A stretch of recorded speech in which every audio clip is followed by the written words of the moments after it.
என்எல்சியில் இருக்கிற அதிகாரிகள் குறிப்பாக வட மாநிலத்தை சார்ந்தவர்கள் தான் அதிகமாக இருப்பார்கள். வெளியிலே பல்வேறு போராட்டங்கள் நடைபெறுகின்ற பொழுது என்னவென்றே அவர்களுக்கு மொழி சம்பந்தமாக புரியாத காரணத்தினால் வெளியே என்ன போராட்டம் நடக்குதுன்னு கூட அவங்களுக்கு தெரியாது.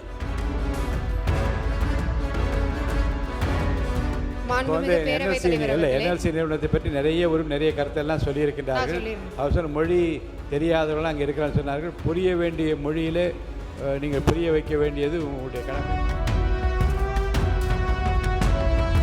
ஆனால் நான் ஒன்று மட்டும் கேட்டுக்கிறேன், என்எல்சி நிறுவனம் யாருடைய நிறுவனம்? அது ஒரு மத்திய அரசாங்கத்தோட நிறுவனம். இன்னைக்கு கூட்டணியில் யார் இருக்காங்க?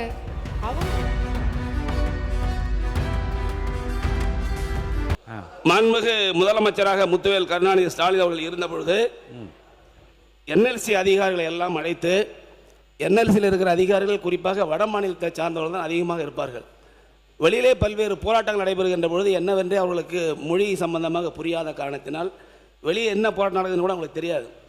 ஆகவே தான் நான் தொழிலாளர் நலத்துறை அமைச்சராக இருந்தபோது அங்கே இருக்கின்ற அதிகாரிகள், சேர்மன், டைரக்டர் ஆஃப் மைன்ஸு எல்லாரையும் அழைத்து வச்சு, அதாவது விவசாயிகள், ஒரே தான் விவசாயிகள், சட்டமன்ற உறுப்பினர்கள் அனைவரும் கலந்து பேசி, அதாவது விவசாயிகளுக்கு கிடைக்க வேண்டிய அந்த நிலம் கொடுத்ததற்கு கூடுதலாக தொகையை பெற்றுக் கொடுத்ததும், அதே போல அங்கிருந்து அந்த அதிகாரிகள் அழைத்து வந்து தலைமைச் செயலாளர் தலைமையிலே ஒரு கூட்டத்தை நடத்தி ஆண்டுக்கு 100 கோடி ரூபாய் சிஎஸ்ஆரை பெற்றுக் கொடுத்தது திராவிட முன்னேற்ற கழகத்தின் அரசு என்பதை தெரிவித்துக் கொள்கிறேன்.